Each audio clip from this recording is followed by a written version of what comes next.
Hey there, Jordan Sheridan, live status quo in the house with Jen Dyes. Say hello, Jen. Hello. Hello, everybody. Hope everybody's having a good day. A lot going on.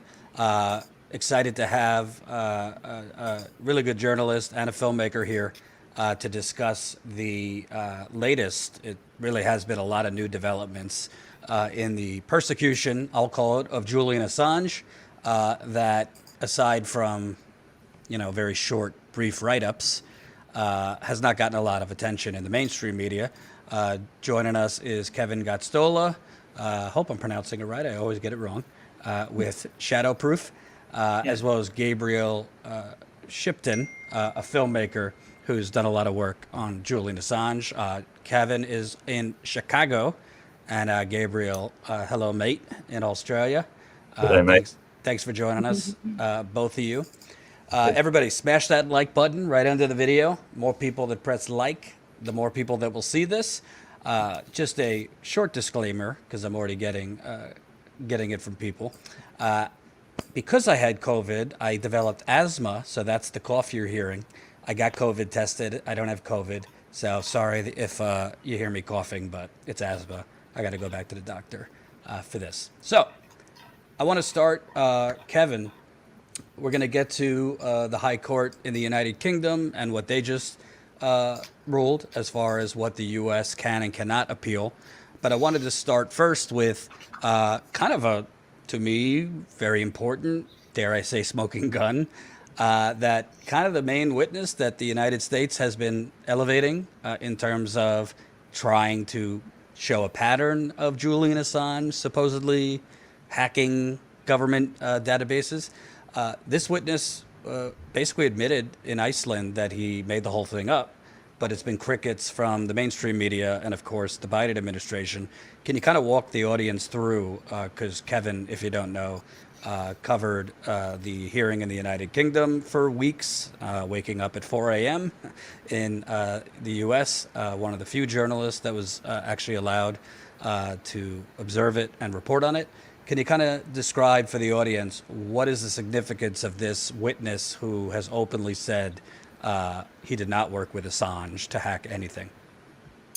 Yeah, so first, I just want to give a lot of credit to Bjartmar Alexanderson. He's the journalist behind this report for Stunden, which was published under the headline that this was a key witness who's basically contradicting these allegations, these hacking allegations that were brought against Julian Assange that were put into an indictment.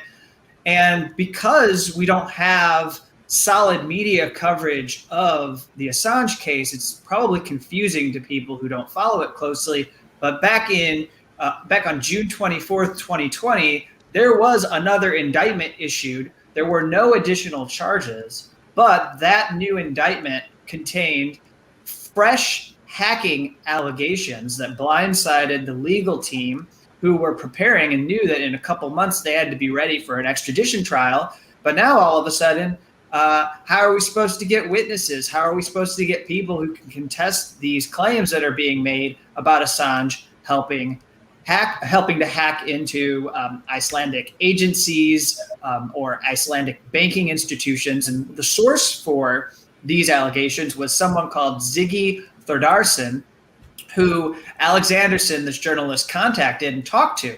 And the crazy thing about the story isn't even what we learned from Thordarson about, it's not solely what we learned from Thordarson about what he has to say about Assange. It's the fact that he's involved in doing con artist schemes against companies in Iceland right now, which Bjartmar Alexanderson contacted him to talk to him about, because he's basically taking goods and then selling them back to companies. And he's got these like elaborate embezzlement schemes that he's been engaged in, while he also has this immunity deal with the FBI that protects him from the FBI passing on incriminating information to Icelandic authorities to come after him. So, there's a lot of detail we can get into about Ziggy, but I think what's really important to understand about these allegations from Ziggy is that he's he contradicted all of his claims about what he was sourced to. So the indictment, when you read it, it says teenager 1. Well, actually, Ziggy's actually close to 30 years old now, so he's not a teenager at all. And but when you read through the indictment, you see teenager 1, and it refers to a NATO country, and that's Iceland. And it says that Assange was trying to hack into the MPs, to get phone recordings. Suggests that he's targeting an Icelandic bank. What we learn is that everything that Ziggy has to say basically contradicts this, because Assange never asked for these recordings, never asked him to hack into any MPs' electronic devices, and that this actual bank that is supposedly was targeted, the file that we're talking about was a whistleblower file that every journalist had. And they were trying to decrypt it because they knew it likely had material related to the Icelandic banking collapse, this major event that everyone dug into back in the late 2000s. That was also part of the global economic crisis that took place then. And, we had our own recession as well. So I will say that something people should understand before Gabe gets in here. One thing people should really understand is that these allegations aren't actually tied to new charges, and there were no new charges. And actually, Ziggy's claims aren't really connected to any specific charge. They were just added to help the prosecutors promote this image of Julian Assange as a hacker and not a journalist, to create that false impression that would persuade the judge to authorize the extradition request. And can I just ask you, Gabriel, because unless I'm read the story wrong in the Icelandic publication, it seemed to me that the FBI also either coerced this witness or helped egg him on to tell this tale. The FBI flew to Iceland several times. What was the FBI's role, as far as you know, in dealing with this witness and kind of ignoring his criminal record, shall we say? Well, I mean, the FBI flew to Iceland. I think there were 6 agents in Iceland at the time. Back in 2010, when WikiLeaks started first releasing, all the material that Julian has been prosecuted for, the Chelsea Manning revelations. There was a group of FBI agents there, and the Icelandic Interior Minister got wind of what they were doing. I think he said that they were spinning a web, a trap to try and entrap Julian. And the Icelandic Interior Minister got wind of what the FBI was doing and actually ejected them from Iceland. So he found out that they were there and asked them all to leave. So the FBI is was working to entrap Julian during this period. I think what's really clear about this, this really goes to the heart of how weak this conspiracy to commit computer intrusion charge is.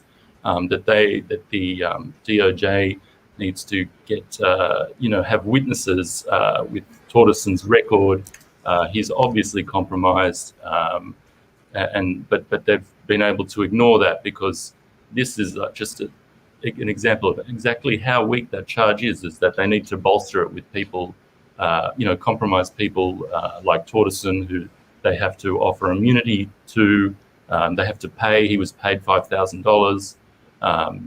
It's just, it just goes to the heart of how, just the weakness of this indictment and how it will just now start to unravel. And also, just to point out, in America, it doesn't always happen, but often years after somebody's been wrongly imprisoned, when it comes out that a witness lied, typically that starts the engines of releasing the prisoner who's been wrongfully convicted. But in this case, you can't even get the mainstream media to report on it, much less any discussion about, hey, maybe we should drop this because this thing has more cracks. And now, obviously, a clear, lying witness attached to it. I wanted to move on now to the latest this week. because obviously the judge a couple months ago ruled not to extradite Julian Assange, not based on the merits of Assange's defense, but claiming,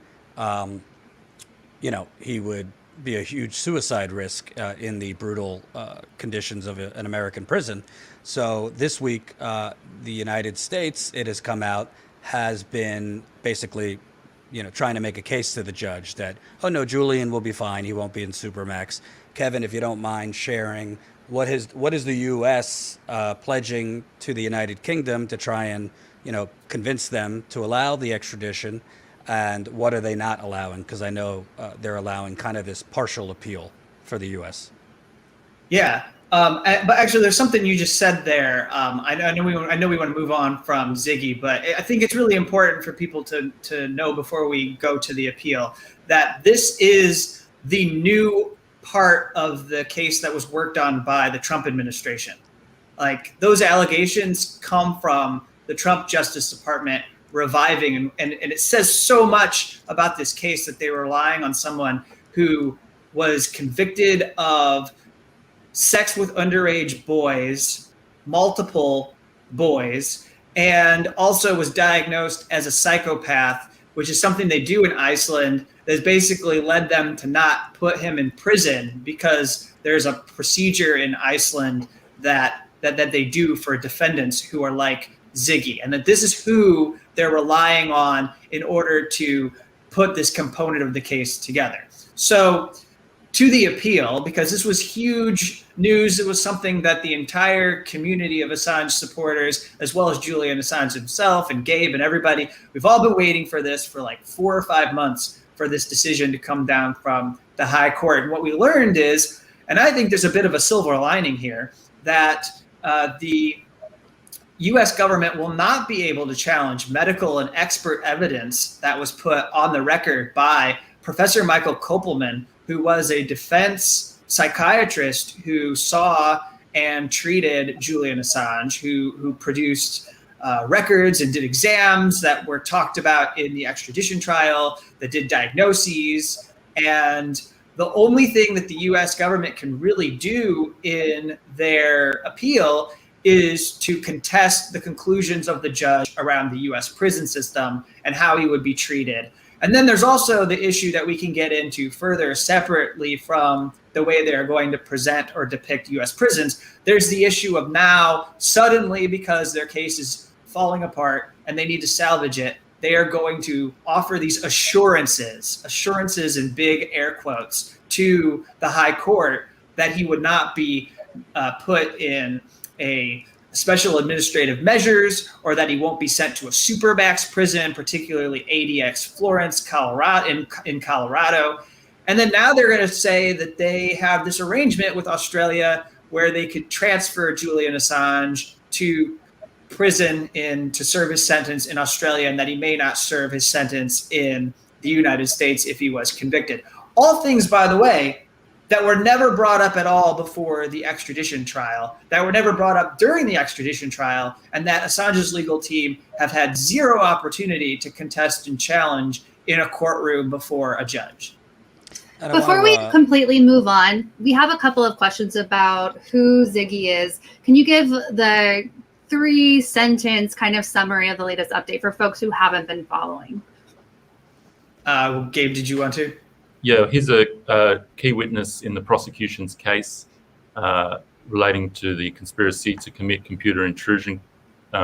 He was his accusations were to bolster the conspiracy to commit computer intrusion charge.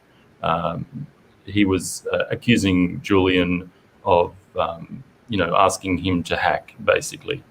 And he's since recanted that and provided chat logs that show that those statements are provably false.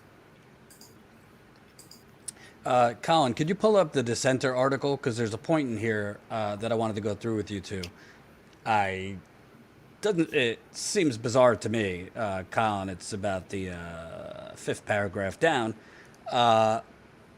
Prosecutors contended the judge made errors, talking about the original judge that ruled not to extradite Julian Assange, Prosecutors contended the judge made errors of law when determining whether it would be oppressive to approve his extradition. They also insisted the judge should have notified the U.S. government of her, quote, provisional view so they could offer her assurances to alleviate her concerns.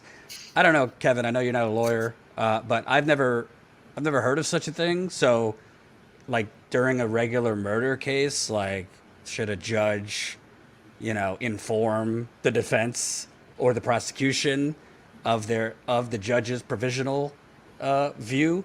If it's a one-man grand jury, for example, in the case of Flint, they used a one-man grand jury. Like, is it typical for a judge to be alerting the prosecutor, basically a heads up, hey, here's where I'm going with this. Here's my preliminary view. So, to give them time to sway me to change my mind. I mean, I've never heard of such a thing, but I haven't heard a lot of things that have been the law has kind of been mangled from the start in this case. Can you kind of talk about that part where the U.S. is arguing, oh, Judge, you should have told us your concerns before you ruled because we would have convinced you not to worry?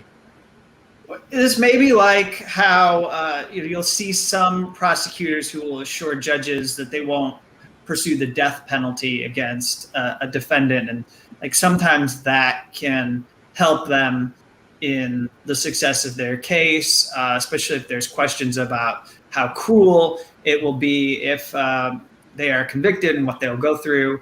But yeah, I mean, it is very bizarre. I mean, the whole logic of it being that she has to tell them, I believe that there is corruption within your case. I believe that the prison system is inhumane and I'm going to rule like this. And is there anything you can tell me to make me believe that the U.S. prison system is not cruel and inhumane? I mean, I don't know how anybody could see assurances after the fact as anything less than trying to conceal the true reality of the way somebody would be treated if they are extradited to the United States. So it's a fundamental problem right now that the U.S. has to deal with. And it's not just isolated to the Assange case. Is that basically you have this district court saying that someone cannot go to the United States and face trial without being cruelly and inhumanely treated in a U.S. jail and then later on in a prison, especially if they're accused of some kind of national security related crime and he's being pursued for national security leaking. That's going to be something that is so extraordinary that the judge can't trust the United States to take care of that individual and ensure their well-being. So, I mean, it's an issue of the UK and other European countries having procedures in which they have to consider issues of human rights. And this is not something we find in the U.S. courts, frankly. You don't hear U.S. courts thinking about human rights when they are carrying through cases. Right. And I want to play Julian's partner, Stella Morris, recently commented on this, and she was explaining, there's a lot of loopholes in what the U.S. government is arguing, so they could technically say he won't be held in Supermax. They could technically say he might be able to serve time in Australia. Let's hear from Stella Morris explaining why the U.S. is not being honest. The U.S. has said that they don't intend to put Julian in ADX Florence or put him under a regime called SAMS. SAMS is the condition where they put you, basically bury you alive, where you cannot speak to your friends or your family, and even your lawyers are gagged from talking about how you are, what your conditions are, or your case basically in public. And ADX is just one of many Supermax prisons. So when the US says we're not going to place him in ADX, they are not saying that that they will not place him in Supermax. There are multiple prisons that they could choose from. Regardless of those points, it's not actually up to the Department of Justice or the Bureau of Prisons about where they're going to place Julian, because even in their documents to the United Kingdom, they say that this could change once he's in US custody, because in consultation with the head of the CIA may decide that actually he should go to SAMS and he should go to ADX. The CIA is the same agency that is behind its agents plotting to kill Julian in the embassy, kidnap him, targeting his lawyers, spying on his legal meetings, even targeting our 6-month-old baby. So does anyone doubt that this agency would not recommend putting Julian in special administrative measures once he's in the United States? Gabriel, I know you know Stella, and wanted to ask you, obviously, she's been suffering along with her children, but what's your response to what she was saying? Because it kind of seems pretty obvious to me whether Julian Assange is in Supermax or not. They'll find a way to say, he was not on good behavior, he, breathed or looked the wrong way at guards, and toss him into, a cell. Yeah, that's why, these assurances are just, they're sort of laughable in a way because they come with a caveat. And in that caveat, the decision can be made by an intelligence officer. They can say, we think that Julian is going to leak a name of an informant or an intelligence officer, so therefore we need to put him in SAMS. So it's just, there's no court proceeding, there's no proof that needs to be, it's not like the lawyers argue over it or anything like that. It's just an administrative thing. So they contact the warden and then SAMS he goes. So it's, it's totally laughable, the assurances that have been given. And this, the headline I think that we're seeing, the New York Times is saying, Julian can serve his sentence in Australia. That was always available under those treaties. It's been always available to Julian since forever. It's available to every Australian. But that only happens after sentencing. So, Julian could be extradited to the US. He could spend 10 years fighting up to the Supreme Court. That's 10 years in SAMS or 10 years in solitary confinement. And then finally, after that, he can go and serve his sentence in Australia. It's just laughable. The whole basis of the appeal, the judge didn't accept two of the parts. I'm amazed that they accepted the other because, there's time and again, these assurances have been broken by the US government when in these extradition cases. But and Julian's suffering. He's in a maximum security prison this whole time. He won his case. He won his extradition case in January. He was denied bail a few days later, and he's been in this prison, in a maximum security prison, for the last 6 months. He's an innocent man. He's not been sentenced or anything. He's in this prison with the most violent prisoners in the UK, and he's a publisher. And this might be a dumb question, Kevin, but I genuinely don't know. I don't really get, murder is murder, right? If an Australian citizen commits murder in America, you're charged under American law. But it never really made sense to me how they're charging an Australian citizen with violations of US law or, espionage or this and that. But now they're saying, oh yeah, he could serve time. He could serve, the duration of the time in Australia. It just seems like a very inconsistent thing that an Australian citizen. By the way, what is the Australian government doing about this? Absolutely nothing. An Australian citizen is being charged under the Espionage Act in America, but if he's convicted, then he won't have to be in American prison, despite what Gabriel just said, which obviously, if he was going to be moved to an Australian prison, it would not be for a very long time. How is, isn't that a basic contradiction?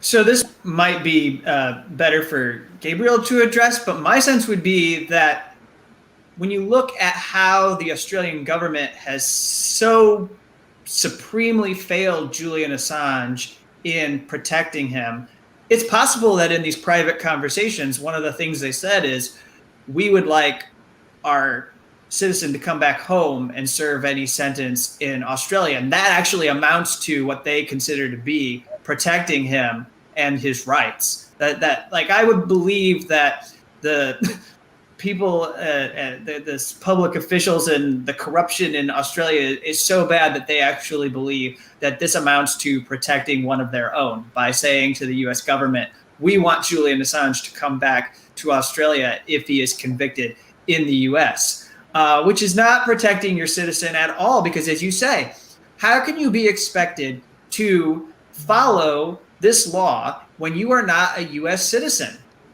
I mean, let's just go down this very quickly because this is important. This is at the core of the case. Julian Assange never signed a non-disclosure agreement at any US government agency. He never signed anything where he agreed to a secrecy oath. He never agreed to follow any secrecy laws in the United States. Now, that's something that Chelsea Manning did. That's something that Edward Snowden did. That's something that other whistleblowers who have been pursued, and we can talk about their cases separately. And I don't think that it's good for them to be targeted and punished. But they actually signed non-disclosure agreements. Julian Assange never agreed to not release and publish information, and that's because he's a journalist. And journalists don't have to keep information secret. They're allowed under the First Amendment and under our own principles of freedom of the press to publish this information because it is in the public interest. But you also have simultaneously, as they are charging Julian Assange under this US law, even though he is an Australian, you also have them out of the same corners of their mouth suggesting that he doesn't have First Amendment rights. That's what the Trump administration was doing. You had Mike Pompeo as CIA director and people like Jeff Sessions, who was the attorney general, who revived this investigation and put things on a path towards charging Julian Assange. You have people there saying, oh, he's not a journalist, and also he doesn't have First Amendment rights because he's not a US citizen and stuff like that. Well, but you're charging him with a US law. So if you're charged under US laws, then you have the rights that come with those US laws. You have the ability to argue in a courtroom that the Espionage Act should be void because it infringes upon people's First Amendment rights, as defense attorneys have tried to do. They haven't done it successfully, but that's something that would be available for Julian Assange's legal team if he was brought to the United States, and we don't want him to be, but he would be able to challenge the constitutionality of the Espionage Act being applied to him if he was in a courtroom. But the Trump administration, and I don't know what the position of the Biden administration is now, but the Trump administration wanted it to be this way, that the First Amendment doesn't apply to Julian Assange. So these are fundamental issues. And I don't know if you want me to go through the weasel words in these assurances, but I actually have this like right in front of me. And it says that that he won't be put under SAMS unless he was to commit any future act that met the test for imposing of a SAM.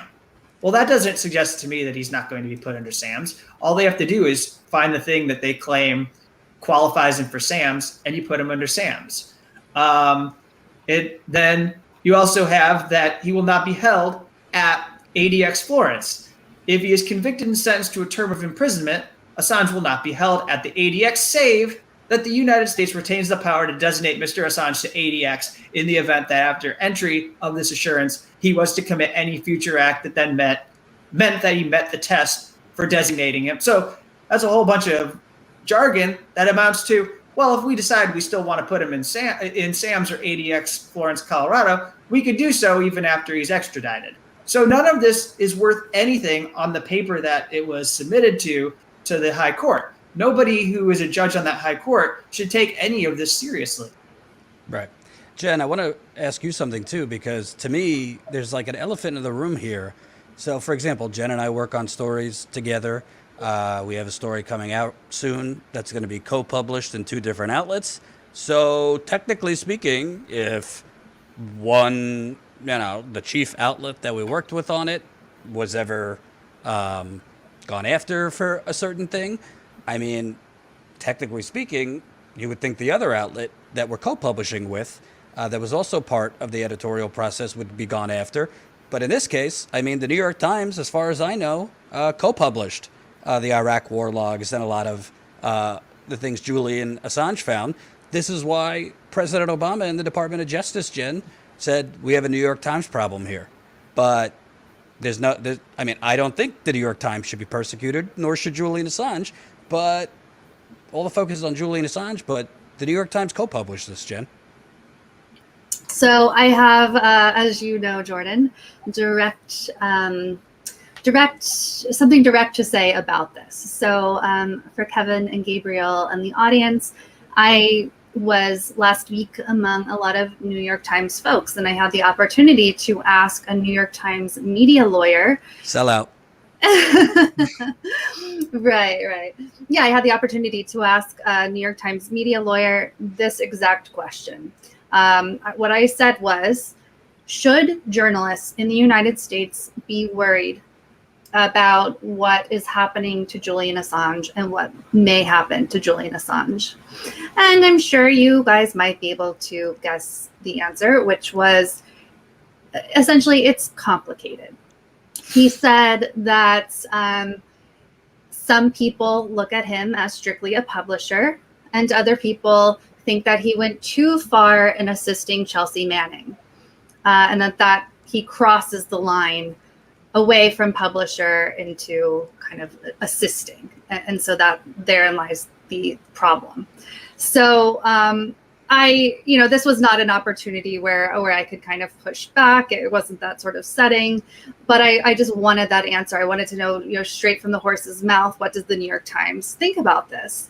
So your response, Kevin and Gabriel, to that sort of wishy-washy non-answer, where basically it seems pretty clear they don't view Julian Assange as a publisher or a journalist. Go ahead, Gabriel. Yeah, I think, that's shocking to me that the New York Times don't consider Julian as a journalist. I mean, they partnered with him to publish all this information, and now they're going to hang him out to dry. When the shit hits the fan, that's just absolutely shocking. Julian, the things that Julian published is, he's broken thousands of stories. The US has just pulled out of Afghanistan, right? That's 10 years since the Afghan war logs were published. So this is the result of Julian's publishing. The idea that I think that what the Trump administration was using this case, the New York Times problem that was found under the Obama administration, under the Trump administration became the New York Times solution. So they were able to take Julian's case, and weaponize it against these, the New York Times and other people who partnered with Julian for publishing. So, I just don't understand that this is in these, this is their power, this First Amendment, freedom of the press. This is the power that these institutions have, like the New York Times and the Washington Post. And I just don't understand why they're willing to give it away.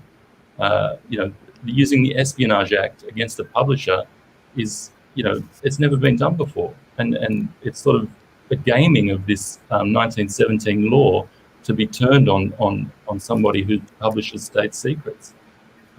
And with Julian's work, we were at the First Amendment room at the National Press Club last week, where Julian released the collateral murder video, 11 years ago. Not one of the people in that video who committed war crimes has ever been charged. Not one, in 11 years. And Julian has been pursued, from jurisdiction to jurisdiction. His liberty has been withheld, for the past 11 years. He's been smeared in every single, major outlet. He's just been under constant attack. So this idea that, he's been abandoned by these people who he partnered with, it's absolutely shocking to me. Well, and who is this person? Are they part of the team that advises the New York Times on legal matters when it comes to ensuring that they need to protect people? Like, would they represent reporters who had their records subpoenaed by the Justice Department? Who is this person? Yes. So I'm not going to say who it is specifically, but yes, that is the type of thing that they do for the New York Times. And I also can't say that they're speaking, they're one individual. And this was not like, this wasn't a moment where I was reporting. So I am just passing this along as like, this was a moment that I asked. Yeah. And I asked that because just if I could say, Jordan, it's a total insult to the legacy of people like James Goodale, who was the general counsel who represented New York Times when it came to challenging the Nixon administration, who were working to prevent the New York Times from publishing the Pentagon Papers that were given to them by Daniel Ellsberg. And he was able to overcome the faction of people who preferred authoritarianism to the First Amendment and got them to see the light, and they were able to win a major victory before the Supreme Court. But I question what the New York Times has become over the last 50 years. We just marked the 50th anniversary of what happened around the Pentagon Papers, including the move by the Nixon administration to impose prior restraint and prevent the publication of those documents. And then we also marked the 50th anniversary of the victory for the First Amendment that happened, where the Supreme Court clearly said that the government can't stop the publication of documents like the Pentagon Papers. And so I would just say this thing of crossing the line that you heard from this media lawyer, that Julian Assange was doing more than he should have as a journalist to help Chelsea Manning, that is all derived from what he read from prosecutors in an indictment. That is not based on anything that is factual. I'm not directing this at you. I'm directing this at the media lawyer that you're referring to. The media lawyer is clearly uninformed about the nature of this case. But not only that, he is also not, he or she or they're not aware of the fact that this is what journalists do all the time. They are not showing an awareness of the fact that there are people at the New York Times right now who are soliciting sources to leak to them and provide them information. And I think that we need not look any further than the fact that we had a round of stories over the last month and a half that exposed the extent to which the Trump administration was subpoenaing and going after reporters at the Washington Post, CNN, and the New York Times for pursuing stories that were part of investigations into the Trump administration and Trump administration officials. It seems pretty obvious to me that the Trump administration was engaged in very political cases where if they saw something in the newspapers they didn't like, they were going around trying to unearth the sources for those stories. These are highly politicized stories. They were intended to advance things like Russiagate. They were intended to show further corruption in the Trump administration. And they knew that if they could stamp out those sources and if they could seize the records of those reporters, they could jeopardize the ability of those news media organizations to do their jobs. And that's exactly what the Justice Department has done to WikiLeaks and Julian Assange. They have made it impossible for WikiLeaks to function, and they have jailed an editor-in-chief so that WikiLeaks can no longer be effective as an organization and publish the kinds of stories that they did around the documents from Chelsea Manning that gave them the sort of awards and led to the fact that people celebrated them as this organization that was covering war and issues of human rights that were of tremendous consequence. Well, I also want to point out here, and I think you touched on this, Kevin. I mean, you were up at 4 a.m. for weeks covering this, so maybe they did and I just didn't see it. As far as I know, prosecutors never actually provided any evidence that Julian Assange helped Chelsea Manning hack a password or anything else. It's in the indictment, but if you read indictments, there's a lot of things in indictments that prosecutors never provide any proof of. So as far as I know, they haven't provided any evidence that Julian Assange did that. And secondly, it's the indictment, as I read it, was very vague and didn't offer specifics. So we already have the separate witness in the, alleged Icelandic hacking, which he just came out and said wasn't true, and he made the whole thing up. But in the core argument that Julian Assange was helping her figure out a password or whatnot, I mean, don't you need proof for that? Or have they provided proof for that? There's no evidence. The person that the defense, that Assange's legal team called to the stand, his name was Patrick Eller. He worked for the U.S. Army as a forensic expert, and he looked at the body of material that was evidence in Chelsea Manning's case. And what he was able to find is that it couldn't have been done. I mean, I won't get into the technical details because it'll just make people's eyes glaze over, and I don't understand it as well as other people. But we're talking about whether you could decrypt a file with a password hash, and where there's things like hash tables and all of this. And what Patrick Eller basically said is that the technology didn't exist to do what the government was alleging Manning was trying to do with Assange, or what Manning was asking Assange to do. Mm-hmm. For her, and beyond that, the most important thing is she had access to the material. There's no reason, it makes no logical sense to ask Julian Assange to help you get access to the files so that you can go through and read them anonymously, because you have authorized access to those files. Nobody's going to get upset at you if you are found to be reading military incident reports in Iraq or Afghanistan as somebody who was doing what Chelsea Manning was doing. You're not going to get in trouble. Nor are you going to get in trouble if you're reading U.S. state embassy cables, because you can always claim that that had something to do with you being more knowledgeable about the world so you could effectively do your job. So that's the reason why, and the chat logs show this, the reason why Chelsea was saying anything about this to Julian was because she was interested in starting a business that involved this thing of hash tables, but also she wanted a way to put music on her computer without being tracked by the military, because the computer had been wiped clean. And so this has nothing to do with any of the information that is at issue in this case. It is so stupid that we are dealing with this, but it also represents the desperation and the weaknesses of this case. And that's just all there really is to it. Having been over there, do you find that the UK media is any better on this issue than the US media? I don't know, Gabe, what do you think? No, I mean, a lot of the UK media are complicit in what's gone on and what's happened to Julian over the past 10 years.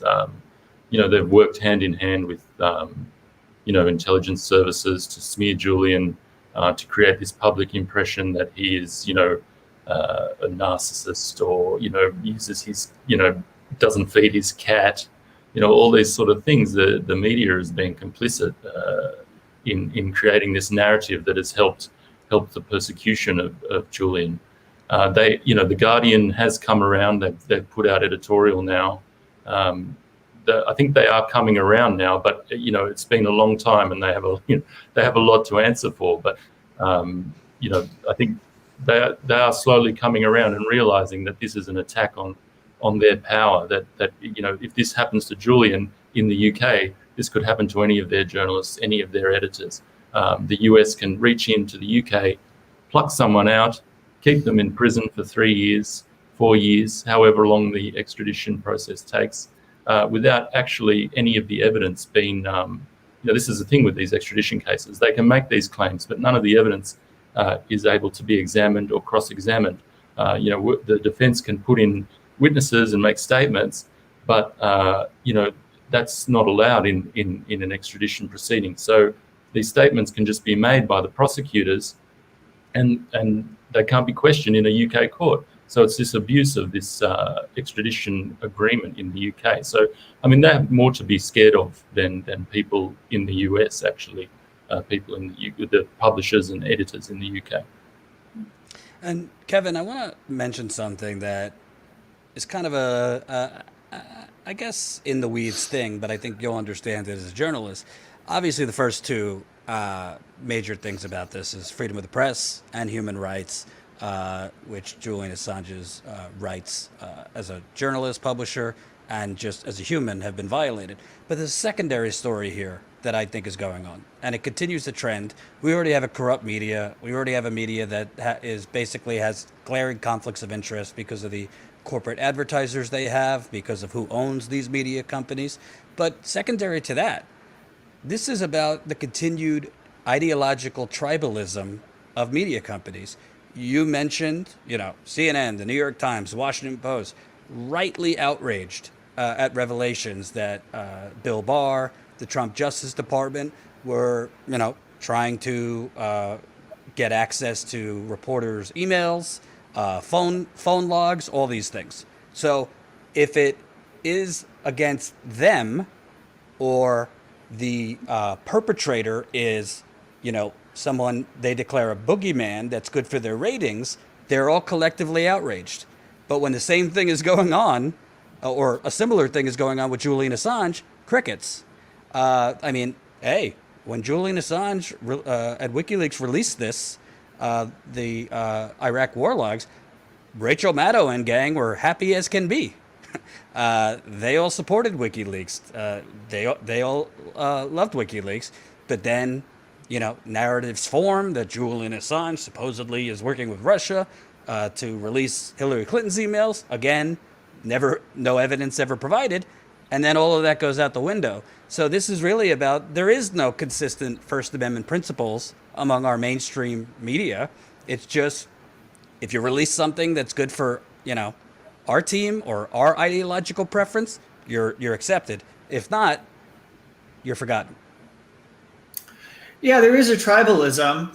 Well, what I will say is that it didn't actually help Julian Assange that Donald Trump was president and that there were conservative media that were maybe sympathetic. There was never really, just for the record, there was never really a whole lot of pressure among the right-wing media echo chamber to get these charges dropped and to free Julian Assange. And I think it's worth actually holding them accountable, because there's a lot of things in their folklore and mythology about Donald Trump that they believed that he just never did. In the end, he actually submitted to Mitch McConnell and refused to issue a pardon for Julian Assange. He also refused to issue a pardon for Edward Snowden because he didn't want to upset Republicans before the vote on impeachment in the Senate. But then to the thing that I think you wanted me to address, with CNN and New York Times and the Washington Post, these are publications that have published op-eds that said things like WikiLeaks is not journalism, very clearly, or WikiLeaks is not whistleblowing. These are institutions who are actually complicit and referenced gleefully and happily by the prosecutors of the Crown Prosecution Service who are representing the U.S. government. They were referred to in the extradition trial because there are stories like when The Guardian published their letter, their open letter that human rights organizations signed on to, and they misrepresent and they spread false or incomplete information about what happened with the Assange, with the Afghanistan war logs and people who were, they allege were put at risk, who were informants, and they spread incomplete information about the way those materials were handled. There's a CNN article that takes, astoundingly, the files that we have from the private security contractor UC Global, the Spanish private security contractor who was tasked with spying for U.S. intelligence on Julian Assange while he was in the embassy. They took these files and they tried to make it fit the Russiagate narrative and see how they could accuse Julian Assange of inviting people into the embassy who were Russians or who were Trump people or anyone who might have been involved, so that they can make it fit into their narrative that they preferred during the Trump administration about the Trump people being connected to Russia and pushing that line. And that's referenced by the prosecutors. It's used to further the prosecution of Julian Assange. Right. As we wind down, I want to ask, let's not forget, this isn't just Julian Assange. He's got young children that he hasn't been able to raise. He's got a partner who is advocating for him. His family, father, brother, recently did a U.S. tour where, as far as I could tell, it was mostly independent media speaking with them. I don't believe the New York Times gave it the Sunday magazine treatment. Or interviewed them at all. Gabriel, can you kind of talk about just, the human effect this is having on his whole family? Yeah, well, I mean, me and my father, we traveled the US, we're basically both, we're all working on this full time, we've left our jobs and focused on this and getting Julian free from prison. So, has that effect. But, just seeing over the years, you know, what Niels Melzer calls a slow motion murder in front of our eyes. You know, that, you know, seeing Julian over the years, especially since 2017, and the effects and the toll this has taken on this man. You know, I have no doubt that the people who are pursuing this want Julian dead, and that would be their ideal outcome. So, you know, to see how they're doing this in slow motion, it's just heartbreaking. You know, going to see him over the years and just, watching it before your eyes is you know, I do get very emotional. But you know, it's life goes on, and the family, you know, the kids, they're beautiful, and they'll just be raised without a father, and so you know, it does take its toll, you know, on the family. You've gotten to spend time with the kids? Yeah, my nephews, yeah. And by the way, I just That's want wonderful. to apologize. I want to apologize to the audience and Gabriel, because I kind of buried the whole lead that Gabriel is Julian's brother. Should have said that at the top, so I apologize. Should have mentioned that at the top. Yeah. Yes. I do have another question to kind of put a human face to Julian, because to even his supporters, he's become this like proxy for journalism, proxy for freedom, and they also, obviously the media's painted him a certain way, and I think the human element of who he is has probably gotten lost for everybody. So can you humanize him for us? What is he like as a person?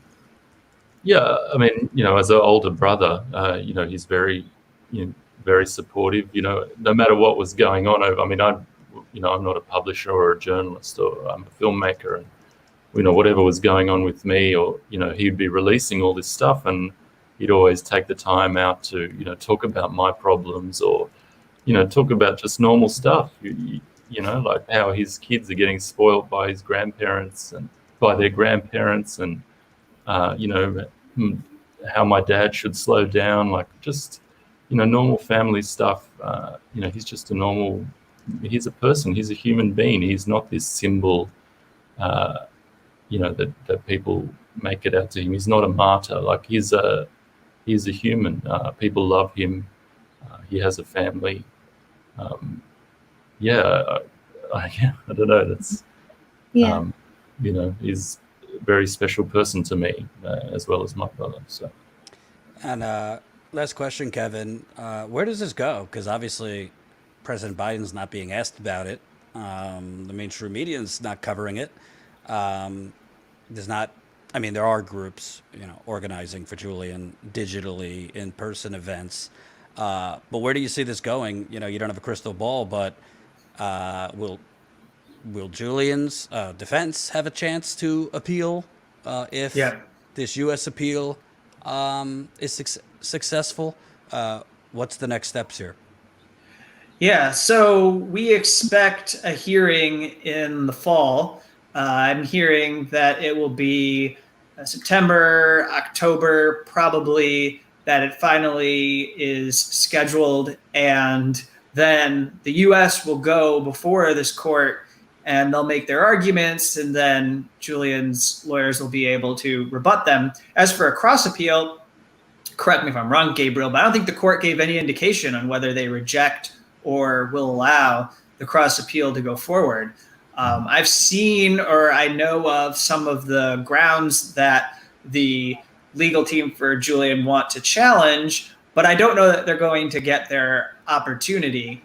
But where this goes in a more larger sense is the Justice Department under Biden now owns this case. I mean, Merrick Garland comes into his position as an attorney general with a reputation for being fairly supportive of the First Amendment. In fact, when he was a judge, he heard cases that had implications for the First Amendment. And he came down on the right side. He heard cases that involved the Freedom of Information Act, et cetera. The Reporters Committee for Freedom of the Press has a page that goes through decisions he made that show that he had a decent record on these. And that's all going to be tarnished if he does not drop the charges immediately in this case. And obviously he's chosen not to. They're going on with this. And so that has put a smear on him, as well as I think the reputation of Biden and the Justice Department, who I thought it was reasonable to expect them to continue the legacy of Obama, which was not to pursue charges against a journalist in an international forum. And in the sense, they are not going to stop. They're not going to respect the boundary. They're going to allow what the Trump administration kickstarted or took to the next stage. They're going to allow what the Trump administration did to permit this expansion, this encroachment on the First Amendment to continue. Thank you both. Kevin Gosztola with Shadowproof, who's done amazing work on the Julian Assange case. Check out Shadowproof on Twitter and the website. And Julian Assange's brother and filmmaker, Gabriel Shipton. In my defense, Gabriel, I will say, I did have 5 pints of blood taken a few hours ago.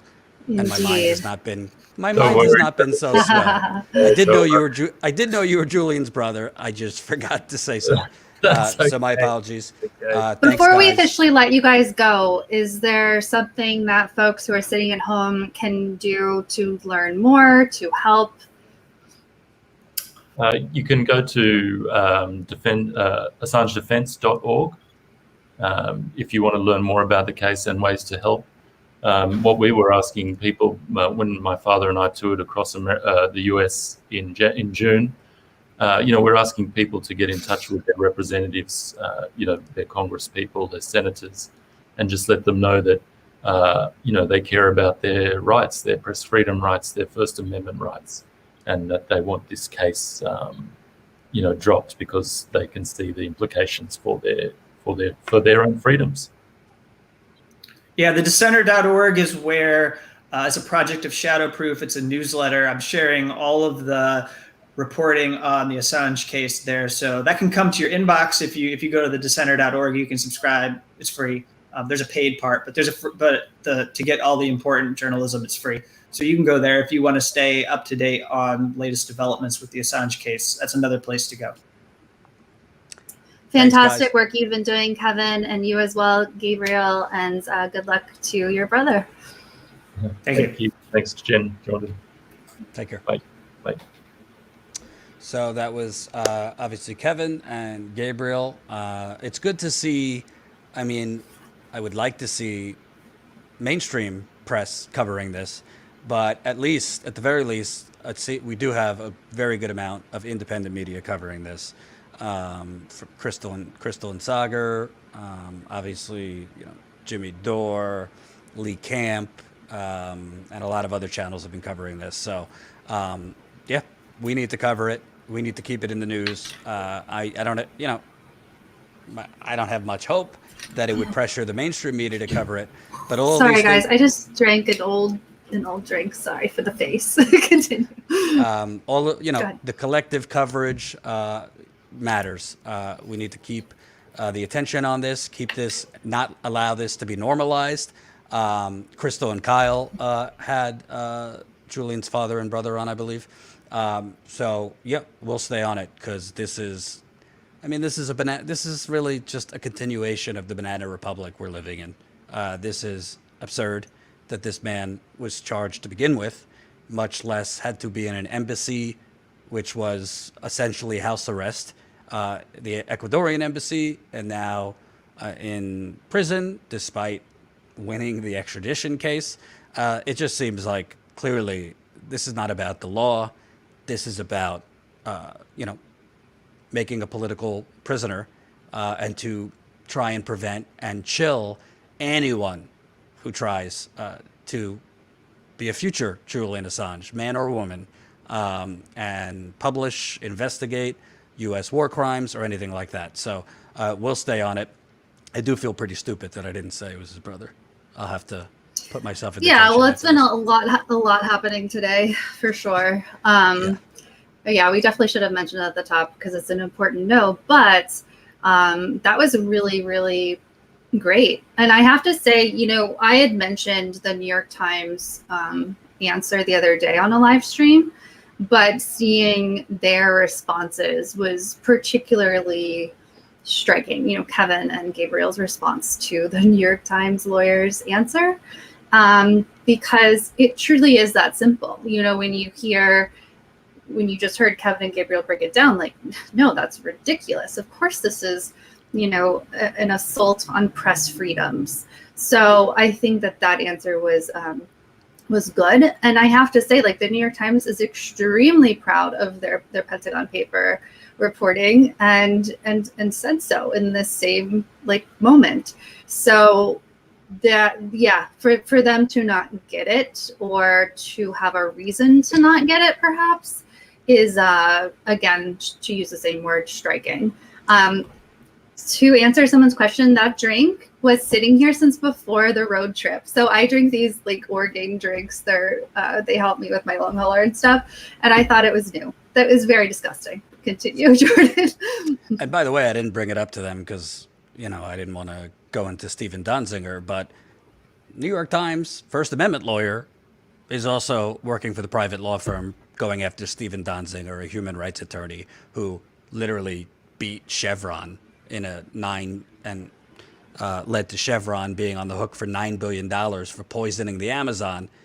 Chevron hasn't paid a dime, but the human rights attorney who went after Chevron and won, he's been in house arrest for 702 days. And the New York Times, who is down the street from Stephen Donziger, hasn't covered it. So, damn, I should have asked that question. I got the guy's number and his email. So right. So, you know, it's not an isolated incident with the New York Times. From one corrupt story, Jen, to another, I just want to say... Well, first I want to tell people to smash things and do things. And we have some super chats to comment on as well. So smash the like button, share this stream. Cryptician, welcome as a new YouTube member. We're so happy to have you. Woo-hoo. You can sign up as a member and do cool stuff like use confused Jordan emojis. There's a Jen emoji. There's a Bernie Mittens emoji, status quo emoji, etc. And you get other cool stuff too, like behind the scenes perks. We also have some super chats. I'm scrolling. And they went away. I'll find them later because we do have a program now that does allow me to look at them. But thank you guys so much for the super chats. We really appreciate it. Also, we have our GoFundMe, gofundme.com/statuscoup. And of course, our main membership, statuscoup.com/join. And we have I have a ton of behind the scenes stuff for you from the reporting trip, as well as my New York Times training, which the very short version of that is I went to it was actually amazing. I loved this training. So New York Times was, these are like people who are actually passionate and wanted to do great work. This wasn't like, you know, the headliners of the New York Times. And so it was adversarial reporter training. I learned so much. So I have more to share about that training with you guys. And yes, that's where I got the lawyer answer. So more to come. And we appreciate you all. We have some more great interviews coming your way. A lot of great stuff in the works. Right. And I want to let people know, just for tonight, I will be on the Fred Hampton Leftist Show at 8 o'clock Eastern Time. That's the Fred Hampton Leftist Show. And then if Jen and I can stay awake, we'll both be on Graham Elwood's show. Which I just found out is like a political trivia show. I'm going to lose. Jordan's going to kick my ass. I am brain dead from Long Hauler, and there's no way I'm going to win. I might lose. I might lose too, because... And Jordan, like, he just retains. Yeah, I might lose. I got 5 pints of blood a few hours ago. I got a bad cough. Okay, there's no way you got 5 pints of blood. I did. You got they literally took 5 tubes of blood. 5 vials of blood. Earlier. I don't know. I think pints are big, aren't they, guys in the chat? Are pints that get too much blood? 5 vials or pints or anything of blood is a lot. I was on an empty stomach. I definitely think pints are like, you would be dead right now. But yes. I don't know. I'm not a nurse. Anyway. Yeah, so I'm definitely going to lose because my brain is melted from Long Hauler, but that's okay. Jordan can win and feel good about his win. I'll beat him next time. But tune in anyway because it'll be fun. I'm going to be super competitive. I look forward to it. That's at 9 o'clock Eastern. So, want to move on. I just have to tell the audience something here. I'm a little upset. I'm a little upset at you for the 340 people watching. No. You know we have a Substack, statuscoup.substack.com. And you could sign up to the Substack for free. By the way, everyone is saying you would indeed be dead. So it's like over a gallon. Okay, 5 vials. So I want everybody, we've been doing great investigative reporting, dropping a lot of good stories at our Substack, but I don't even think all our YouTube viewers are signed up for our Substack. Yes, we would like people to sign up paid, and certain pieces will just be for paid subscribers, but you could also sign up for free, where you get a lot of great stories, both investigative and commentary. So go sign up, statuscoup.substack.com. Colin, if you could bring up the latest piece from today, another investigative story we broke on the continued economic Hunger Games, that is Amazon. I've been reporting specifically on unionization efforts among Staten Island, New York workers, where Amazon has been going after them just like they did in Alabama. But now Amazon, apparently one of the richest companies on earth, can't figure out how to provide central air conditioning or any air conditioning to workers essentially slaving for 12 hours. So this is the piece we just dropped today. I'll read some of it. We obtained complaints from workers and a lot of different things. So I titled it Prime Delivery. Amazon workers, let me put it in the super chat so you can read along here. Amazon Prime Delivery. Amazon workers fainting, carted off on stretchers amid sweltering warehouse heat. Quote, if there's another oppressive heat wave like 90 or 100 degrees Fahrenheit outside, will the facility be cool enough to work? One Amazon worker at the Staten Island warehouse complained. So as Amazon continues fighting attempts in Staten Island, New York, to form a union, Status Quo has learned of unbearably hot conditions throughout the warehouse that have resulted in workers fainting and being carted off in stretchers. Quote, from the moment we walk in, we're literally dripping wet. Natalie Monarez, a Staten Island Amazon worker who's part of the Amazon labor union group trying to form a union, told Status Quo about the extreme heat she and others are struggling through inside the gigantic warehouse that spans 15 football fields. I know you haven't seen it, Jen. This is a humongous warehouse. And just to go on break and do things, workers have to walk across 15 football fields, basically. And in some cases have to go from one side of the warehouse to the other side for work duties. So they're doing this in extreme heat. Quote, one Amazon worker who requested anonymity for fear of losing their job told Status Quo they recently witnessed 4 co-workers carted off on stretchers. Ambulances were called due to the extreme heat inside the warehouse. Quote, upstairs on the 2nd and 3rd floor was very hot. Just the heat rising caused a lot of health problems, the worker said. It should have been closed down for the day. The conditions are not fair, and we're already working 12 hours a day. It's very similar to a prison facility. And this is one thing I want to get across to the audience.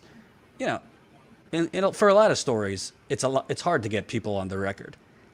I've never had more problems getting people on the record than Amazon workers. Not because I don't know what I'm doing. Amazon has instilled the fear of God in these workers. If you even breathe to the media, you're fired.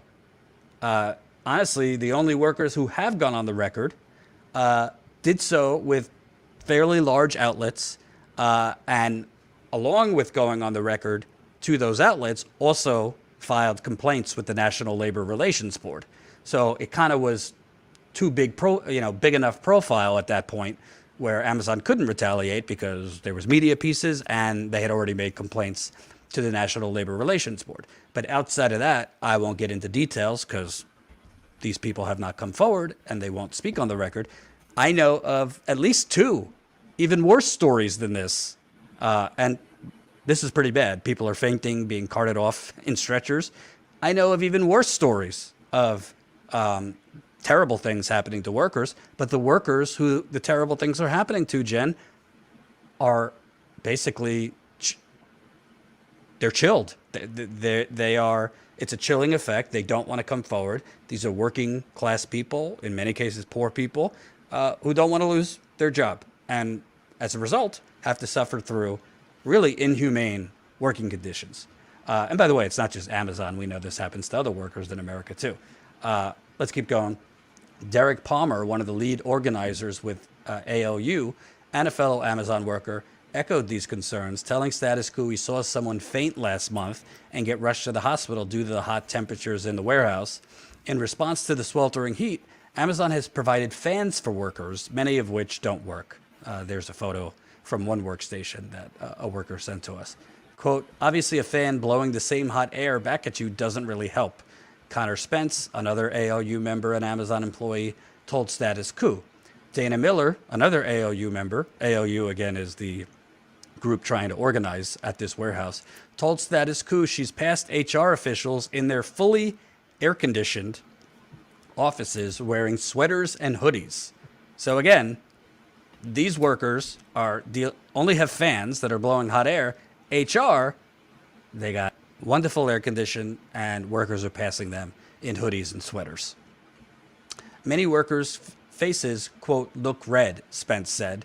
As the heat wave inside the warehouse has continued, Spence and others told Status Quo they've recently seen a rush of ambulances zipping by as they've stood outside the warehouse at the ALU union tent. Despite the complaints, HR has rarely responded, Palmer said. Status Quo obtained some of the complaints workers have recently made to HR through the company's digital message board. So here's one image, quote, if there's another oppressive heat wave like 90 or 100 degrees Fahrenheit outside, will the facility be cool enough to work? Edison, an Amazon employee, wrote to HR. Another worker complained that they're working in 78 to 80 degree temperatures inside the warehouse. Quote, it is still way too hot, even with station fans. How is the system working properly if internal temperatures are 78 to 80 degrees? Please look into this until it's fixed properly and comfortable. Beyond the hot temperatures workers are suffering through, multiple water stations have been running empty, ALU member Monterez complained to HR. While water stations lack water, Amazon has passed out warm water bottles. Quote, we don't know how long they've been sitting or where they've been sitting, Miller told Status Quo. They taste very cloudy. Nobody drinks it because this water tasted horrible. So, Jen, you and I have walked through the streets of Flint and other places during the boiling heat of summer, but we own our own company, so we could find shelter and air conditions, if it gets too hot. These workers, and by the way, we have water bottles, often cold water bottles, when we're in the heat. So these workers are 78 to 80 degrees in a warehouse. That might not sound like a lot outside. It's a hell of a lot inside when there's not enough air circulation going on and ventilation. So the water stations are out. All they're given is fans. Amazon's net profit last year was 84%. Their net profit went up 84%. So don't tell me they can't provide central air conditioning. Don't tell me they can't provide cooler temperatures. This is absolutely absurd, Jen. Yeah, so I have to say, last week I was in Brooklyn all week, and that's where I was doing the New York Times adversarial reporter training, and it was in a warehouse of sorts. It wasn't exactly a warehouse. It was like a mixture between sometimes an art studio warehouse. It was a space that could be used for multiple things, but the New York Times chose it. The security team chose it because we had to do things like pretend we were in active war situations and drag mannequins and do little tourniquets and do a lot of very physical things, and which I could not do all of them. One of the things with my long hauler is that my body temperature is very dysregulated, so I had to opt out. My point is, it didn't have air conditioning, and so they had gigantic fans. They had a ton of airflow, and even that wasn't enough. And so we had this, I want to make very clear, they took exceptional care of us and were very concerned about our health. We had a ton of water and hydration and those electrolyte tabs, those noon tabs. And they would stop us and say, like, even though you guys want to do these things like carrying the mannequins to the makeshift ambulance and stuff. They would literally say, no, you can't. It's too hot to do that right now. There was a great doctor was over from Israel helping with the training, and the security team and some of the guys had been military guys, and they were literally like, no, you cannot do these. We're gonna stop. We like tomorrow, meaning that last Wednesday, we might even go to Midtown to the Times building instead because it's just too hot. And the reason is, what I learned is that heat stroke, it not only sounds scary, but it has a 50% mortality rate. So they took this extraordinarily seriously. Now, think about these Amazon workers. Here they are in a literal warehouse with these tiny little fans. I assume no great airflow. I assume it's not filled with just tons of open windows and tons of open like garage-sized doors. And there are no windows on several floors. Jeez. And they're timed, so they have to rush to do their job in enough time, and so they're rushing around. They're hot. According, Jordan's reporting shows us that they don't have adequate water, and certainly not cool water. And so I'm thinking of like the care that the New York Times folks took with us compared to the complete lack of care in the same sort of heat. So Brooklyn isn't that far from Staten Island. Amazon is just, this is horrible, especially now that I know the complete dangers of heat stroke and the potential death that it can cause. Absolutely. And also, again, I assume there wasn't another area in that building where your training was going on that like executives and everybody were sitting with hoodies and, beautiful air conditioning. So there is air conditioning for HR and executives. Apparently, Amazon claims there is air conditioning, which we'll get to, but apparently it's not exactly piping through to reach the workers. Let me show you a little bit more of our reporting. Workers who help move products at the outbound shipping dock also voiced frustration to HR. Quote, how about some fans for the palletized lanes and H-wings on the outbound ship dock? We sweat too, Richard wrote. So the outbound ship dock, technically it's actually inside the warehouse, but it's where there's a little area where trucks come in and workers go in, extremely hot trucks to unload or put in products. So it's technically indoors, but trucks are brought in to this indoor space and workers have to go in, I was told by several sources, for 15, 20 minutes at a time in an sweltering hot truck. So, quote, that's where we're getting a lot of the nosebleeds and a lot of the fainting spells from people, Miller told Status Quo about workers suffering from the heat in the outbound section of the warehouse that deals with shipping products outside of the warehouse. There, workers have to enter extremely hot trucks for 15 to 20 minutes at a time. Quote, I've seen people looking a little sick as they're being escorted somewhere, Miller said. Making matters worse, pregnant female workers have been suffering through the sweltering conditions, experiencing severe nausea throughout the day. Jen, I'll let you take that one, as I'm not a female, but... Yeah, so when I was pregnant with my first son, I was a teacher, a first grade teacher. And so my son was born in August. The school year ends in like mid-June. And so I can tell you that in the air-conditioned school, on my feet all the time, in the summer, in June, it was so hard. My feet would swell. I would just, and my son was huge too, but that doesn't matter. Like, no matter what, being in the end stages of your pregnancy is just plain miserable, just absolutely miserable.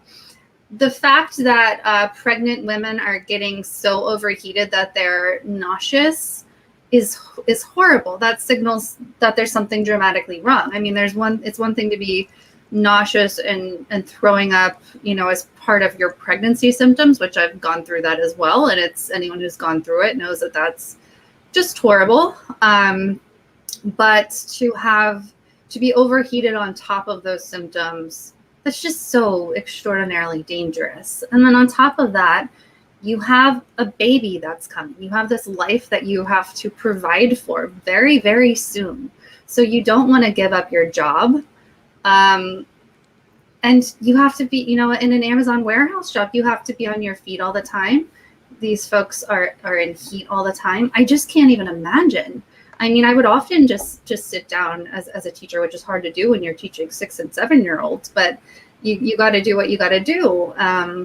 But Amazon's not accommodating for any of that. No, I can't even imagine. And the danger to the regular worker, and by regular, I mean the non-pregnant worker, is bad enough. But when you are pregnant on top of that, that is just horrifically dangerous and just really scary, really, really scary. Absolutely. Let me move on. In response to workers' complaints, an Amazon spokesperson told Status Quo the company installed, quote, climate control in our fulfillment centers. And I love how they say fulfillment centers, like this is a fucking, a wonderful place. It's a fucking sweatshop. Climate control in our fulfillment centers, including JFK 8, which is the name of the Staten Island warehouse, many years ago. The spokesperson added that the system provides AC to all areas of the building, quote, constantly measures the temperature, and and the company has safety team members who, quote, monitor temperatures on each floor individually. Amazon also claimed their teams have, quote, easy access to water and can take time off if they choose to. Quote, though we're finding that many people prefer to be in our buildings because of the AC, the spokesperson said. Before I get more, I just want to point out, I mean, corporations lie. That's not breaking news. Amazon is the worst of the liars. I mean, they're in my experience dealing with them, they'll either try to con you into talking off the record so they could just feed you bullshit and hope to God you stop, don't report the information you have, or they want to talk to you on background, which is to, again, feed you bullshit so that you will report it. But in their narrative, I don't know how these people honestly look in the mirror, most of these PR people, because they have to know they're lying. I mean, they have to know, it's like, if one person doesn't like you, okay, if 50 fucking people are saying the same thing, and this is a lot more than 50 people, I mean, Amazon's just inhumane work conditions has been a story for years. These people are just consciously, just lying with total disregard to the fact that they're all probably, I'm talking about them all, the executives, PR, are probably making stupid money on the backs of these people passing out and being pulled out in stretchers. I mean, it's just crazy. Quote, absolutely false. Palmer, the Amazon workers, told Status Quo in response to Amazon's claims, quote, how often does the safety team monitor the temperature throughout the day? They don't specify when or how often during the week. Palmer also contested the company's claim that people could take time off if they choose, pointing out that the company doesn't specify how much time workers could take. When Status Quo pushed back on Amazon's claims, basically saying, if this is the case, why are these workers imagining that they're working in a boiler room? The spokesperson did not respond. Shocking. In response to workers' complaints, HR has essentially told them it's all in your head. Miller told Status Quo, quote, they say there's nothing wrong with the inside temperature. Everything is fine. We checked the cooling system on top of the roof. The Staten Island warehouse isn't the only Amazon warehouse where employers are laboring through the heat. In Kent, Washington, warehouse temperatures recently neared 90 degrees by the middle of the day, a worker told the Seattle Times, with many workstations not having functioning work fans. Despite the unbearable heat, some departments in the Washington warehouse were running, quote, power hours that call for workers to increase their speed. Quote, I was sweating immediately, a worker told Seattle Times. I'm really surprised at how ill-prepared they are, given we have known it would be this hot for a little bit now. Ultimately, some employees went home early as a result of the heat, not getting paid for those hours. The unacceptably hot temperatures in warehouses coast to coast is happening after Amazon's profits soared 84% in 2020. During the same period, workers have been fainting and being taken away on stretchers. Amazon CEO, I forgot to put his name, Jeff Bezos, issued parting words to the company's shareholders as he recently stepped down from his role as CEO. Amazon is, quote, Earth's best employer and Earth's safest place to work, Bezos wrote. Clearly, the workers essentially melting at their workstations strongly disagree. I mean, what else could you say here? This is barbaric. I truly don't know how Amazon hasn't been held criminally liable, much less civilly liable, for any of these things. This is what OSHA is supposed to exist for. Again, part of the problem here is to be fair, the New York Times, I think like 2 weeks ago, did a very, very in-depth investigation blowing up Amazon, but didn't really get much pickup on the cable news outlets. It didn't really get much pickup anywhere. So credit to the New York Times for doing it. But that piece, although it did reveal a lot of things, bent over backwards like most of these corporate outlets do to, be fair to Amazon and give their side and try and, he said, she said, and, two sides the whole thing. When in reality, I mean, you have an overwhelming amount of workers claiming not only, workplace violations, racism on behalf, coming from executives and consultants Amazon has hired in there. Violation after violation. But it's kind of just normalized basically because the American people care more about getting their fucking, yoga mat in 2 hours. And it's, we're all guilty of it. Every viewer, or most viewers, I'm sure, has ordered from Amazon, might still be ordering from Amazon. In a pinch, I've had to order from Amazon, so has Jen. But at a certain point, it's just like a general strike. At a certain point, there needs to be some organizing to put pressure not only on the companies, but other Americans to join us. Because I got news for you. I think a lot of people that are part of the brunch crowd, the back to the brunch crowd, let's just say LA, New York, DC, nice Chicago, nice parts of Chicago, this and that. Maybe they peripherally know that there's some problems at Amazon. They sure as hell don't know this. And I would like to imagine that if they did know the true extent, they might think twice about, ordering from Amazon to the lengths they do. But honestly, Amazon spends more money on PR and spin than they do on providing air conditioner for their workers. So Amazon has narratives that they push out. We see those happy-go-lucky commercials they put out. Meanwhile, people are working in sweatshops. This is not the only issue, by the way, the heat. There's a lot of other issues. Again, I know some things that I can't report because it was told to me off the record that are absolutely unthinkable at this warehouse. So yeah, all we could do is keep reporting it and exposing it. And I hope it gets more attention. I hope mainstream media starts to pick it up. And I hope, we do have a National Labor Relations Board. We do have OSHA. There are agencies that are supposed to regulate workplaces. If a small business was operating this way, if a mom and pop was operating this way, there'd be hell to pay. But Amazon, which by the way, Politico's, Politico Playbook in the morning, the newsletter brought to you by Amazon, Morning Joe sponsored by Amazon. There's a whole lot of Amazon advertising and sponsoring media outlets. Your thoughts, Jen? I want to say thank you to Andrea Acosta for the GoFundMe support. Thank you. As far as Amazon is concerned, yes, GoFundMe.com/statusquo. It goes towards reporting, equipment needs, and everything to keep status quo going and independent, as we will always be. So, yeah, I think that the Amazon issue is such a problem, obviously for the human rights violations, but also because it it's taken over our society. So it's not just like ordering from Amazon. I think most people would be surprised to find just how many websites you use every day, even if you actively don't use Amazon or buy from Amazon, just how many websites you use every day that run off of Amazon's web servers. And even if you think that they don't, well, there are, hosting companies that run off of Amazon's web servers, but don't advertise that. And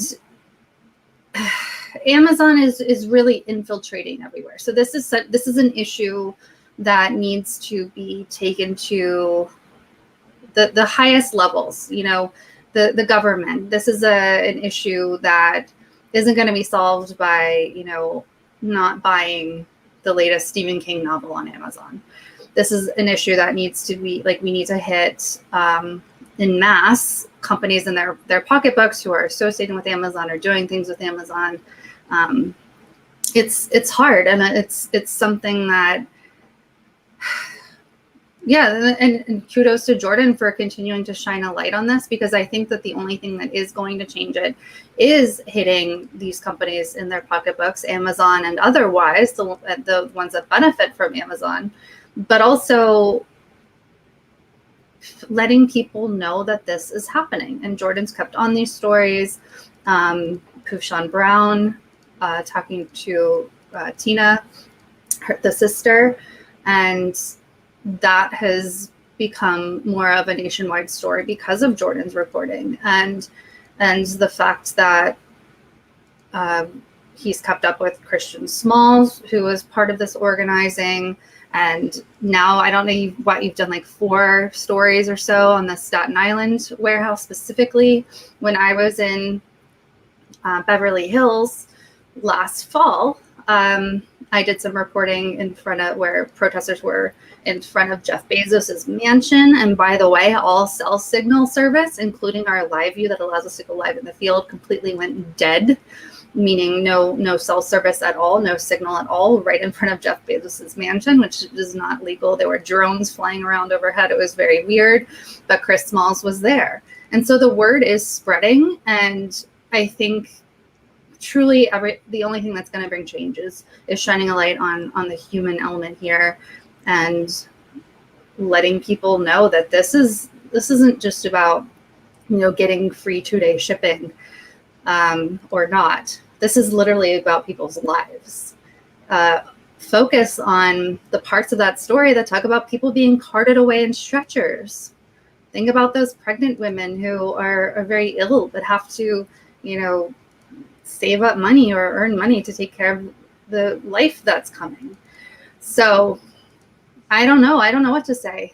Jeff Bezos can resign all he wants and go to space all he wants. But the fact is that Amazon's getting stronger and stronger. And I think as a society, we have to do something about that. Absolutely. And as a society, we need to read the super chats and give some shout outs before we go. Reminder, hour and a half, 8 o'clock. I'll be on Fred Hampton Leftist channel. Looking forward to that. And then Jen and I will be on Graham Elwood's show at 9 o'clock for the game show. Which, be prepared for me to be very embarrassed. I'm not going to know anything. I don't know. Both of our brain cells aren't working so great, so it should be good. Apologies to Graham in advance if neither of us could answer any of the questions. Thank you so much for the super chat just came in. Saranda 2000, $25. Jen, if you want to do the honors for other ones I missed. I don't know how to do that. Colin what sent do you mean? Where? Via email. Which email? I'll do it. Okay.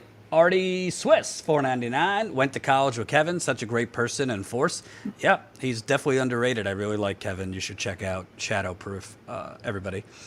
Kat Faye, $5. Amazing interview on breaking points. Thank you. I really appreciated them having me on to discuss some of our reporting from our recent road trip. Sister Grimace, $5. Stay reporting. Ooh, I like that. That's a nice little tagline. We might have to steal that. Say it again. What was the tagline? Stay reporting. Nice. I like it. Natalie Williams, $20. Thank you so much, Natalie. Welcome new YouTube member, Cryptician. This is for your excellent on-the-ground reporting on Donzinger's case. Thanks for covering Assange as well. Good to see Jen. Hope you're feeling better. Thank you. And we just got Sarandar, 2000. You'll have to tell the people, the members later, how I almost died at your house. You almost died at my house? The first night I was there when I was really sick. Oh, right. And Sarandar, 2000, $25. Assange, Donzinger, Amazon, status quo is the top of journalism. Yes, please spread the word, because, as humbly as we could say, I don't see anybody else doing these stories. Do you, Jen? I do not. Nope. So, but, I'm starting. We want to be fair. We appreciate Breaking Point's having us on. Kyle Kalinske covered some of the things we did on the road. Mike from the Humanist Report covered some of the things we did. We'll be going on Abby Martin's podcast, I believe, tomorrow. Jen Abby and Robbie, Media Roots. Yeah, Media Roots with Abby and Robbie Martin. What else? Going on Fred Hampton's and then Graham's show, as we discussed. So, more and more outlets are, picking these important stories up, covering them. So we appreciate it. We hope more outlets do. Because honestly, I think progressive media and independent media, it's not only better when, they pick up our stuff. It's better when there's more collaboration. I mean, I do not want to ever quote Hillary Clinton, but in this case, we are all stronger together, which means God. maybe not going live at the same exact time. I mean, not that I could argue, not that I could dictate when somebody goes live and vice versa, but maybe some type of collaboration, whether it's elevating good reporting, whether it's elevating great commentary, whatever, because, it's better to be organized and coordinated than, living on our own little islands. So that's my 2 cents. Thank you for the 10.99. I think that's euros. Das Bosch Fleisch. I wonder if the conditions in European Amazon locations are as bad. My guess is no, because Europe actually has regulations that they follow. Not in all cases, but a lot better than the United Corporations of America. So I don't think it's as bad in Europe, even though it's not a picnic to work in Amazon in Europe. Diane, $5. Love you guys. Love you back. Again, you could sign up for our Substack for free. So, for example, I'm looking at this. So far, we got 4 free signups after this piece. Well, there's a lot more than 4 people watching right now. So there's nothing stopping all 300 of you from going to statusquo.substack.com, signing up for free. Now, excellent reporting. Yes. Now, there will be some pieces for paid subscribers. There will be some things just for paid subscribers. So hopefully, if the circumstances become possible, you could sign up paid. But if not, sign up for free. Wow, this is so enticing, right? They're rushing over. You're the marketer. I want people to sign up. You sell it, Jen. Here's how I'm going to sell it. No, seriously, it's Jordan's been doing excellent reporting. Christian Maitre, who is an intern with us this summer, has done great reporting. I'm going to be doing additional reporting. So there are people like to watch videos, right? But sometimes we're sitting at a bus stop or riding the subway or sitting outside in the nice weather, if you have nice weather, and you just want to read something. So this provides you the coup in written form. And there are things you can do simply written, in written pieces that you can't do in video. It's obviously a different medium, but you get different things out of it. So I definitely encourage you, go over there and read today's story, read it for yourself. And Jordan read part of it, but this is shocking. And also share. There are share buttons on these articles. We need people power to share this stuff, because these social media sites are certainly not going to do it for us. So even if you're already a member of the Substack or signed up for the Substack, go to statusquo.substack.com and hit that share button. If you are not already signed up to receive these in your email inbox, that's what signing up gets you. Again, it's free, and you don't even have to go to statusquo.substack.com except for this one time where you can sign up. Then you'll receive it via email. whenever we release new stuff. And for those who have the means to do so, it really, really helps us out if you bump up to the paid level, which is $5. And there are other levels as well. For example, like a founding member, if you have the means to do it, it really helps us. We do, as you guys know, the type of reporting that others do not do. Jordan literally goes to the Staten Island warehouse, stands outside in the heat with them, talks to them in person. He spends hours on the phone with folks, with sources. He does real reporting. He's not just sitting down and shooting off his thoughts or opinions or whatever, which is valuable too. And we will do some of that. But this is real reporting, and we do need your support in order to keep doing it, because in-field reporting is just not the same thing as turning on your webcam and talking into a microphone. It's boots on the ground. It's getting stuff done. So again, if you have the means, $5, skip the latte or whatever, and sign up. And it really, really helps us. Even if you're already a member, there's different stuff, different offerings at the Substack. Much, much more to come just for those who sign up as a premium Substack subscriber. And there are great pieces there that I urge you to check out.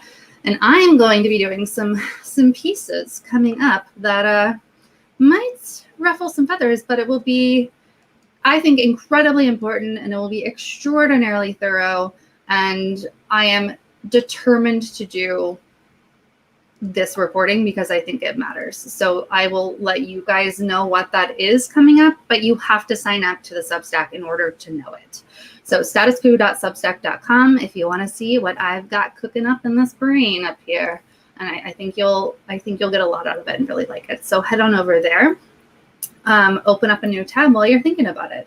Half a Ball says, what are those pictures behind Jen? Bernie, how do I point? I can't point. It's so confusing. Well, Bernie is the one at the podium, and then the two men, that's Bobby and JFK. All my three loves in one. And that's a good segue, Jen. Is it? If people didn't know, yesterday we did our first exclusive weekly show on Rockfin. So we're going to be going exclusive on Rockfin every Wednesday, 4:30 Eastern time. What that means, we're only live on Rockfin on Wednesdays. We will cut up shorter clips and post it the next day on YouTube. But on Wednesdays, live on Rockfin, you have to be a Rockfin Premium member, which is $9.99 a month to tune into that. That's super important. Obviously, we don't want to stretch everybody too thin. If you can't sign up for Rockfin Premium, we understand. For those that can, you get our content, our premium content, as well as access to other hosts' premium content. But Jen and I are going to be doing some things on Rockfin that we certainly cannot do here, involving JFK, which we're not going to talk about here because, the YouTube vultures are listening. But we're going to do some things on Rockfin and investigate certain historical things, like JFK's assassination on Rockfin, maybe cover some other historical stories that you can't really get into here. So definitely, if you can, sign up for Rockfin, $9.99. I don't know if Jordan's going to go for it, but I want to dive into 9/11 a little bit. Oh, yeah. Wonderful. The other aspect is... Sign up. The other aspect is, with Rockfin, it's guaranteed revenue for us. So YouTube fluctuates, and we've been losing revenue on YouTube because of what YouTube has been doing, which is hiding our content. With Rockfin, the deal we struck with them, without getting into every detail, we get a certain amount guaranteed, and if we hit a certain threshold on Rockfin, which is 100 paid subscribers, that goes up even more. So right now, I think we're at 15 paid subscribers. So that's 85 more. We need 85 more people to sign up for Status Quo's Rockfin Premium. And that way we get guaranteed revenue every month, which only helps fund the in-the-field reporting, as well as, God willing, expanding the team. So if it's within your purview, $9.99 a month for our premium content on Rockfin, as well as other hosts. If it's not, that's fine too. But we already have had some Status Quo viewers sign up yesterday, and I think one today for Rockfin Premium. And we also like what they're doing. I mean, as far as I could tell, I felt liberated yesterday. I didn't have to watch anything I said. You mean JFK didn't commit suicide? No, he did not. So definitely sign up if you can. That's rockfin.com/status quo. I need to go eat, pee, and relax before I go on Fred Hampton Leftists at 8 o'clock. And then Jen and I will be on Graham Elwood at 9 o'clock. Thanks for watching. We will see you tomorrow. Bye, guys.